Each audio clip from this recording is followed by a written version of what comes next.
జై హో బీసీ కార్యక్రమానికి సభకి విచ్చేసిన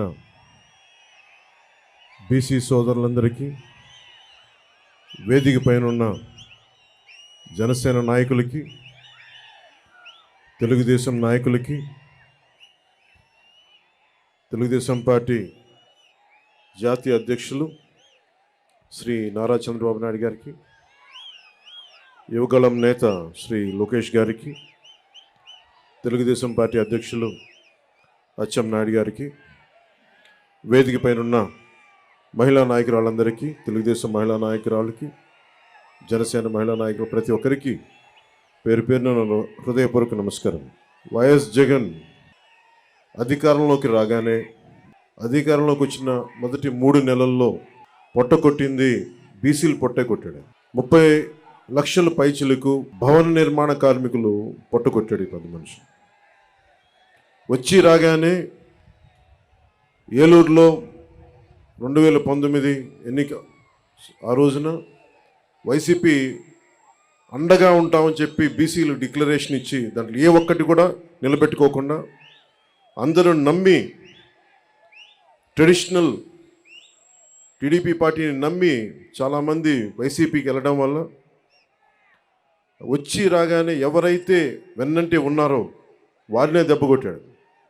ఊహించుకుని 30 మంది పైచిలకు భవన నిర్మాణ కార్మికులు ఆత్మహత్యలు చేసుకున్నారు.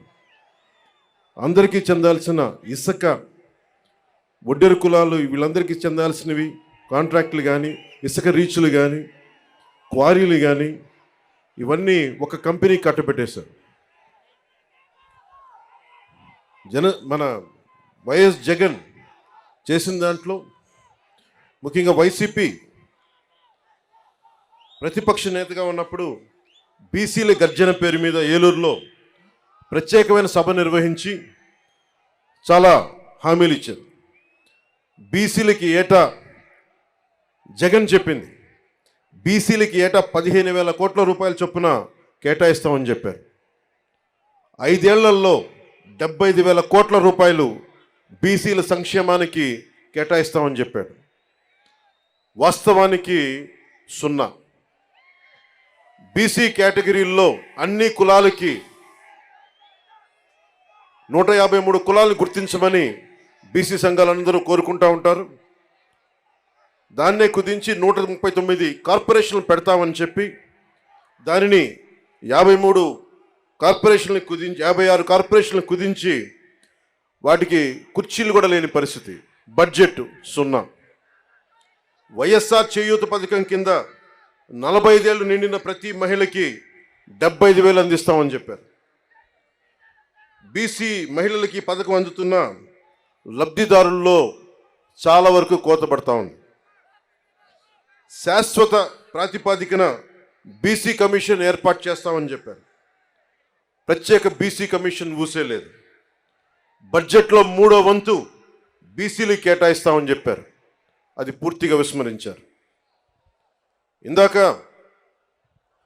బీసీ డిక్లరేషన్ చూస్తున్నప్పుడు బీసీ ప్రత్యేక రక్షణ చట్టం చూడగానే నాకు ఒకటే గుర్తొచ్చింది. వైసీపీ పాలన వచ్చినప్పటి నుంచి దాదాపు 23 నుంచి 26 వేల మంది బీసీల పైన కేసులు పెట్టారు. 300 మంది బీసీలని చంపేశారు. ఇంకా అచ్చెన్నాయుడు గారు లాంటి బీసీ నాయకుల మీద ఎలాంటి దాడులు జరిగినాయో, ఇంకా ఎస్సీల మీద ఎలాంటి దాడులు జరిగినాయి మీ అందరికీ తెలుసు. ముఖ్యంగా ఈరోజు బీసీ సభలో కాబట్టి ప్రత్యేకంగా బీసీ నేను సంఘటనలు చెప్తా ఉన్నాను.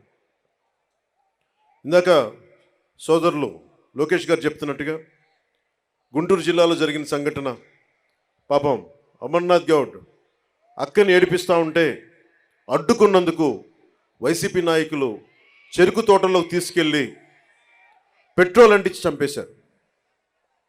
చాలా హృదయం కలిచివేస్తుంది. పట్టించుకునేవాళ్ళు లేరు, మాట్లాడేవాళ్ళు లేరు. వైసీపీలో ఉన్న బీసీ నాయకులు కూడా మీరు కూడా ఒకసారి పునరాలోచించుకోవాలి. గుడ్డిగా కనుక వైసీపీ నాయకులు వెనకేసుకొస్తే కులానికి కూడా ద్రోహం చేసిన వాళ్ళు అవుతారు. ఒకసారి ఆలోచించుకోండి. అలాగే 23 నుంచి 26 వేల మంది బీసీ యువత బీసీ ప్రజల్ని కేసులు పెట్టారు. ఇదివరకు ఎస్సీ పరిరక్షణ చట్టం ఎలా ఉంది, ఎస్సీ ఎస్టీ అట్రాసిటీ యాక్ట్ ఎలా ఉందో, ఈ రోజున వైసీపీ పాలనలో బీసీలకు కూడా ప్రత్యేక రక్షణ చట్టం అవసరమైంది. అది చెప్పగానే మొట్టమొదట బీసీ రక్షణకి చాలా అవసరం అని చెప్పి మనస్ఫూర్తిగా నా మద్దతు తెలిపాను వీటన్నిటికీ. ఈ రోజున జనసేన సంబంధించినంత వరకు బీసీలకి సంబంధించి నేను రామ్ మనోహర్ లోహియా గారి సిద్ధాంతాలకి ఆకర్షితునైన వాడిని. బీసీలకి సాధికారత ఉండాలి, ఇవన్నీ ఆలోచించేవాడిని. బీసీలకి మిగతా కులాలకి ఐక్యత ఉండాలి. కేవలం సంఖ్యాబలం ఉన్న బీసీ కులాలే కాదు, అల్పసంఖ్యాక బలం ఉన్న బీసీ కులాలకు కూడా ఎక్కువ అభివృద్ధి రావాలి. బీసీ కులాలన్నిటికీ ఎంతసేపు యాచించే స్థాయి నుంచి శాసించే స్థాయిలో బీసీ కులాలు ఉండాలి మనస్ఫూర్తిగా ఆకాంక్షించేవాడిని, కోరుకునేవాడిని.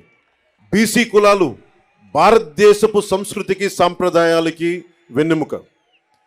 బీసీ కులాలు లేని సమాజం, బీసీ కులాలు లేని భారతదేశం మనం ఊహించుకోలేం.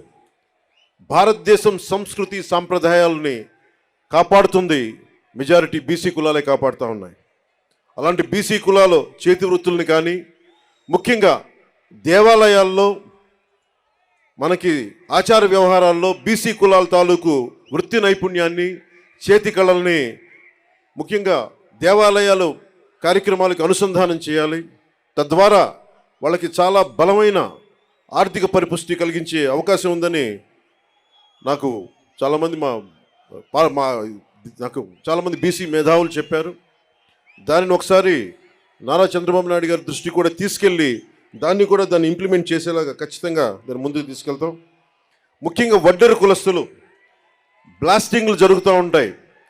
కొడుతున్నప్పుడు డ్యాముల నిర్మాణం కానీ, రైల్వే లైన్లు నిర్మాణం కానీ ఇవన్నీ వడ్డెర కులస్తుల ద్వారా జరిగాయి బ్రిటిష్ హయాంలో. అలాంటి వడ్డెర కులస్తులు ఈ రోజున పాపం బ్లాస్టింగ్లో దెబ్బలు తింటా ఏ క్వారీలు కొడతారో ఆ క్వారీలకు వాళ్ళకి హక్కు లేకుండా పోయింది.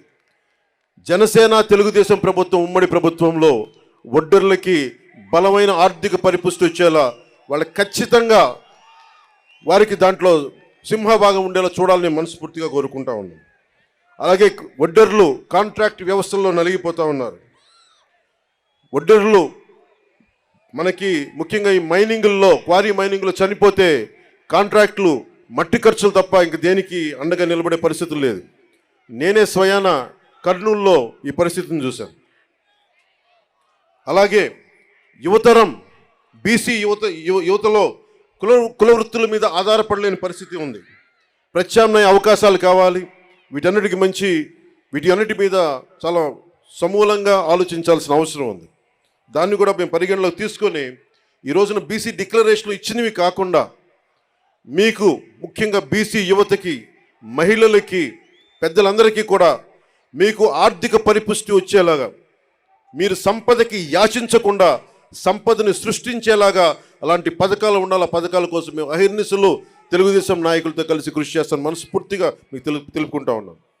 అలాగే ఇంకొకటి పెద్ద సమాజమైన వాడబలిజ, అగ్నికుల క్షత్రియులు, జాలరి, పల్లెకారులు, పల్లెకాపు, గంగపుత్రులు, ముతరాసులు, ఇవన్నీ ఇత్యాది పల్లెకారుల కులాలన్నీ కూడా ప్రత్యేకమైన దృష్టి సారించాలి. దాదాపు 794 కిలోమీటర్ల తీర ప్రాంతం ఉండి ఈ రోజుకి జట్టీలు లేకుండా ఇబ్బంది పడుతూ ఉన్నారు. ఇప్పుడు గంగవరం పోర్ట్ లాంటిది నిర్మాణానికి పల్లెకారులు, జాలర్లు, మత్స్యకారులు ప్రాణాలు పోయినాయి. తిరిగి వాళ్ళకి ప్రత్యామ్నాయ అవకాశాలు కల్పించడంలో నిజంగా వెనుకబడి ఉన్నాం. తెలుగుదేశం జనసేన ప్రభుత్వం రాగానే అలాంటి మత్స్యకారులందరికీ అండగా ఉంటాం. అలాగే ప్రతి 30 కిలోమీటర్లకు కూడా జట్టీలు ఉండాలనేదే నా ఉద్దేశం. దాన్ని కూడా చంద్రబాబు నాయుడు గారి దృష్టికి తీసుకెళ్ళి ప్రభుత్వం ఏర్పాటు చేయగానే ఎంత తొందరగా ప్రారంభించాలో, ఎంత త్వరగా జట్టీలు ప్రారంభించాలో కూడా దాని వైపు దృష్టి సారిస్తాం. ముఖ్యంగా మత్స్యకారుల పిల్లల్లో బాల కార్మికులు ఎక్కువైపోయారు, స్కూళ్ళు సరిగ్గా లేక. అలాంటి చోట్ల ఆశ్రమ పాఠశాలలు ప్రారంభించాలని నేను మనస్ఫూర్తిగా ఆకాంక్షిస్తున్నాను. అలాగే మేము చేసింది, మా నాయకర్ గారు కానీ మేమందరం చేసింది, జగన్ వచ్చి రాగానే బీసీల దగ్గర డబ్బు ఉండకూడదు, బీసీల దగ్గర డబ్బు ఉండకూడదు, పల్లెకారుల దగ్గర డబ్బు ఉండకూడదు, మత్స్యకారుల దగ్గర డబ్బు ఉండకూడదు అని చెప్పి జీవో 217 పట్టుకొస్తే ఆ రోజున మేము నర్సాపూర్లో నేనే స్వయంగా ఆ జీవో 217 2 ముక్కలుగా చించేశాం. ఏదైనా సరే ఒకటే మాట చెప్పి నేను ముగిస్తా ఉన్నాను. మీ అభివృద్ధికి 153 కులాల సముదాయమైన బీసీ కులాలకి జనసేన అండగా ఉంటుంది. మీకు ఆర్థిక పరిపుష్టిని చేకూర్చేలా మీకు అండగా ఉంటాం. మీ మీద దాడులు జరిగితే మా ప్రాణాలు అడ్డేసి మరి మిమ్మల్ని కాపాడుకుంటాం. అలాగే అన్ని కులాలతో కూడా, ముఖ్యంగా మన బీసీ కులాల్లో కూడా ఐక్యత చాలా అవసరం. ఈ రోజున మనల్ని మనం ముందుకు తీసుకెళ్లాల్సిన పరిస్థితి ఉండి 153 కులాలంటే దాదాపు 53% పై శాతం జనాభా, 5 కోట్ల జనాభాలో అత్యధిక శాతం బీసీలే. అత్యధిక శాతం ఉండి ఈ రోజున మన ప్రాణరక్షణకి చట్టాలు కల్పించుకునే పరిస్థితిలో ఉన్నామంటే జగన్ గారి నుంచి అది జగన్ గొప్పతనం కాదు, మన అనైక్యత, మన బీసీ కులాల్లో ఉన్న అనైక్యత. మన ఐక్యతగా ఉంటే ఏ జగన్ కాదు, ఏ భూతం కూడా మనల్ని ఏమీ చేయలేదు. నేను అందుకనే ఇదే మంగళగిరిలో వైసీపీ వ్యతిరేక ఓటు చీలకూడదు అన్న మాట అన్నానంటే మన బీసీలు బాగుండటానికి కూడా దాని వెనుక మూల కారణం. మీ భవిష్యత్తు బాగుండాలి, అందరూ ఆనందంగా ఉండాలి. భవిష్యత్తులో మీకు జనసేన ఈ కూటమి తరపు నుంచి ఎప్పుడు మీకు అందుబాటులో ఉంటాం. ఎందుకంటే టీడీపీకి ఉన్న మంచి పేరే రామ్ మనోహర్ లోహియా గారి ఆలోచన ధోరణితోటి బీసీలకి అత్యధికంగా పీటు వేసిన పార్టీ. దాన్ని ఎవరు కాదనరు, విస్మరించలేరు. మనస్ఫూర్తిగా వెనకబడ్డ కులాలకి అండగా నిలబడినందుకు రామారావు గారిని ఒక్కసారి స్మరించుకుంటూ, మనస్ఫూర్తిగా మహానుభావుడు, నిజంగా అధికారం రాని కులాలకి అధికారాన్ని కల్పించిన వ్యక్తి. రామ్ మనోహర్ లోహియా గారి స్ఫూర్తిని 80s ఆయన ముందుకు తీసుకెళ్లారు. అలాగే ఈ రోజున మనందరిపైన ఉన్న ఇదిగా బాధ్యత కూడా ఇంకా చాలా కులాలు ఉండిపోయినాయి దూరంగా.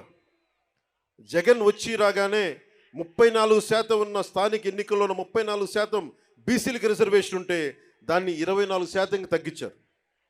24% తగ్గిస్తే